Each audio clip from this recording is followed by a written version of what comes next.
नारायणपुर नाम के एक गांव में दो बहनें पूजा और कविता रहती थी। पूजा एक कपड़े की दुकान में काम किया करती थी जो उनके रहने की जगह से बहुत दूर थी।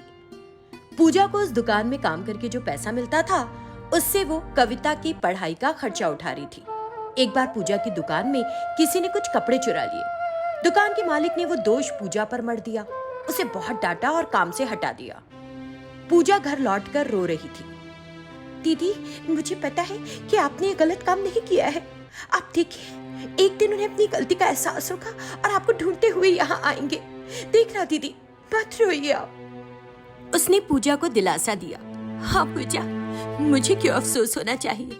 अफसोस उन्हें होना चाहिए कि उन्होंने मेरी बात को सुना तक नहीं। ये सोचते हुए उसने कविता को स्कूल जाने के लिए तैयार किया और उसे स्कूल भेज दिया। उस दिन से पूजा एक बेहतर नौकरी की तलाश करने लगी, लेकिन पूजा को कहीं भी नौकरी नहीं मिली। एक दिन घूमते घूमते थक गई और बस एक पेड़ के नीचे बैठकर सोचने लगी। उस समय पेड़ की दूसरी तरफ एक स्वामी जी अपने आसपास के लोगों को उनका भविष्य बता रहे थे। तभी भीड़ में से एक व्यक्ति उठा और स्वामी जी, आपने जो कहा सुनकर तो अच्छा लगा, लेकिन इसे असल में अपनाना क्या संभव है? मुझे संदेह है। क्या आप मुझे एक धनवान आदमी बनने का तरीका बता सकते हैं? तब स्वामी जी हंस दिए और पूछा, धनवान का क्या अर्थ है? अमीर होना। स्वामी जी फिर से हंसे। ये सोचना मूर्खता है कि अमीर होना मतलब पैसा होना है, लेकिन तब भी मैं तुम्हें तरीका जरूर बताऊंगा। स्वामी जी ने कहा और उस आदमी को एक बड़ी सी प्लास्टिक की हड्डी दिखाई।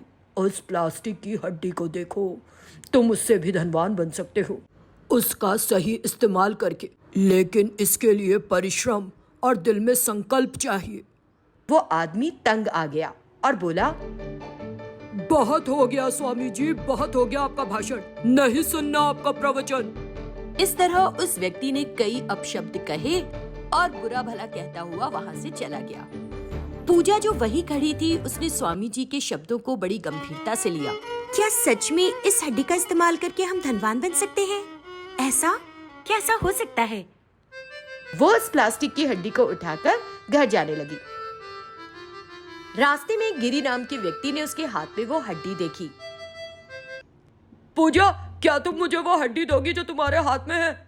मेरा कुत्ता हर रोज हड्डी खाना चाहता है और मैं रोज हड्डियां खरीदने का खर्चा नहीं उठा सकता।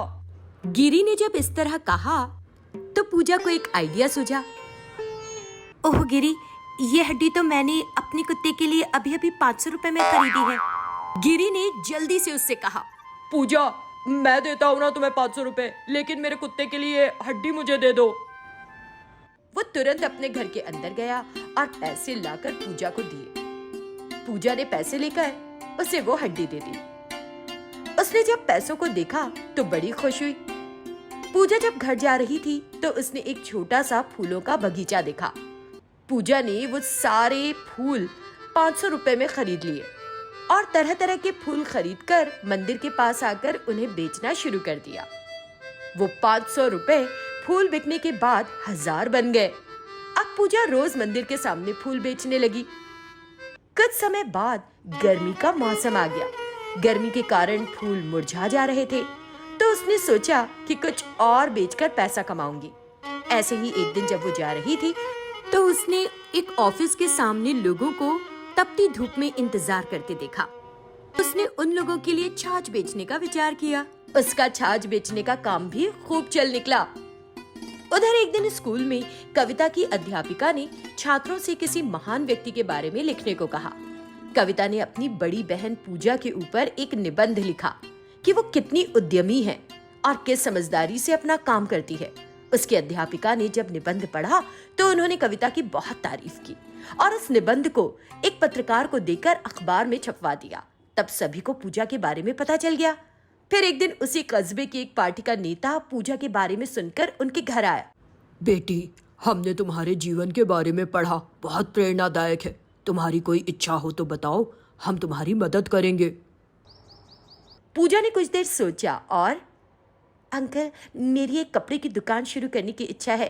यदि आप कुछ कर्ज मंजूर कर देते हैं तो मैं अपनी दुकान खोल सकती हूँ।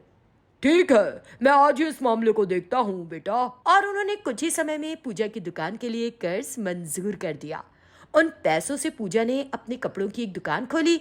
एक छोटे से आइडिया पर काम करके अब पूजा एक दुकान की मालकिन बन गई थी। रानी के पास से जो 3 जादुई फ्रॉक राधिका ने चुरा ली थी, इस बात से नाराज होकर रानी राधिका को सबक सिखाना चाहती थी।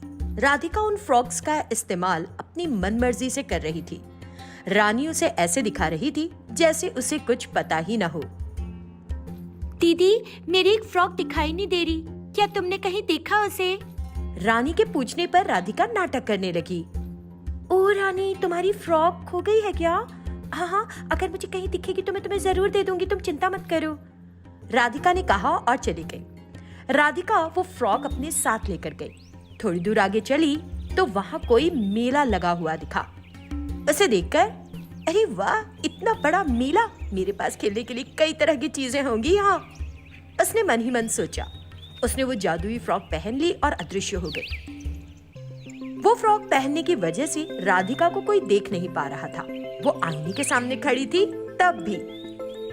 क्या बात है, अब मैं किसी को दिखाई नहीं दे रही। ना दिखाई देने का फायदा उठाकर वो लोगों के साथ शरारतें करने लगी। लोग डर गए और वहां से भागने लगे। बेतहाशा भागने की वजह से कई बच्चों को चोट भी आई। जब लोग परेशान हो रहे थे तो राधिका को बहुत मजा आ रहा था। उस समय उस मेले में रानी भी मौजूद थी। जब उसने लोगों को डर कर भागते देखा तो वो समझ गई कि रानी ही परेशान कर रही है। वो अपने घर लौट गई। दीदी, क्या आप जानती हैं कि मेले में सब लोग घबराकर इधर उधर भाग रहे थे और इस भागदौड़ में कई छोटे छोटे बच्चों को भी चोट लग गई। तुम देखना, भगवान ऐसे लोगों को जरूर सजा देंगे, रानी ने डराया।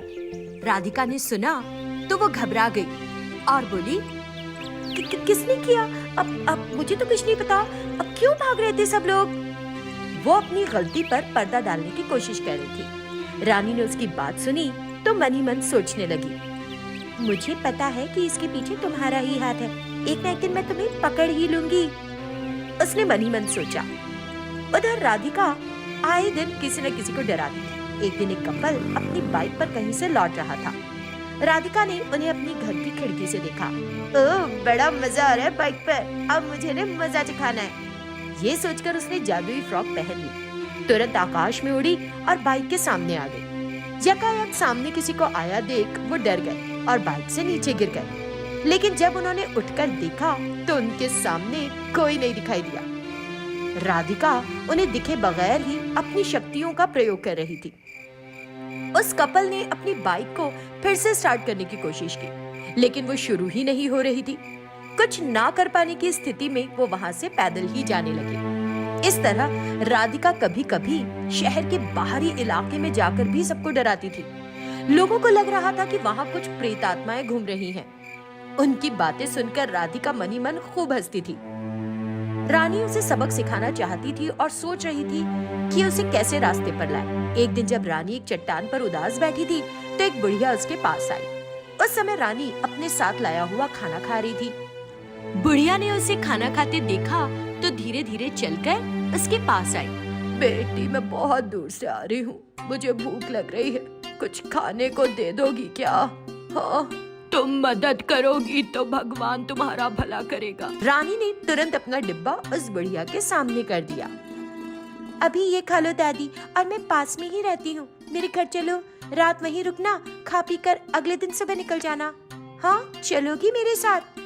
हाँ दादी, उसने बुढ़िया से प्यार से पूछा। ठीक है, मैं कल सुबह चली जाऊंगी बेटा। बुढ़िया रानी के घर रुकने के लिए तैयार हो गई। रानी ने उसे अच्छे से खाना खिलाया, उसके साथ बैठकर बहुत देर तक बात की और जब रात हो गई तो उसके लिए बिस्तर का इंतजाम किया और बोली, दादी तुम यहाँ पर सो जाओ। उसने बुढ़िया के सोने का इंतजाम किया और खुद भी जाकर अपने कमरे में सो गई। जब रानी सो रही थी तो उसे एक सपना आया और सपने में उसे दिखाई दिया कि राधिका उसे उसकी फ्रॉक्स वापस कर रही है। उसकी आँख खुल गई, सामने बुढ़िया खड़ी थी। वो जादुई फ्रॉक राधिका जैसी बुरी लड़की के हाथ में नहीं, तुम्हारे पास होना चाहिए बेटा, उससे वो वापस लो। उस बुढ़िया ने रानी को एक आइडिया दिया और वहाँ से अदृश्य हो गई। दीदी मैंने आपसे कहा था ना कि मेरी एक फ्रॉक खो गई है। हाँ कहा तो था। मिल गई क्या तुझे वो फ्रॉक? नहीं दीदी, लेकिन अच्छा है कि नहीं मिले। उस जादुई फ्रॉक में बहुत सारी शक्तियाँ थी, लेकिन अब नहीं रहेंगी। और अब वो फ्रॉक जिसके पास रहेगी उसके हाथ पैरों को लकवा मारेगा। रानी ने कहा और चली गई। रानी के जाते ही राधिका के मन में डर बैठ गया। तुरंत उठी और फ्रॉक जाकर रानी की अलमारी में चुपचाप रख दी। रानी उसे एक करते हुए दीवार की आड़ से देख रही थी। अगले दिन राधिका उठी और अब मुझे रानी की हालत देखी है। जब वो वहां गई तो उसने देखा कि रानी तो मजे से बैठकर कुछ खा रही है। ये देखकर राधिका चौंक पड़ी। रानी मन ही मन हंसने लगी। तब से रानी ने उस फ्रॉक का इस्तेमाल लोगों की भलाई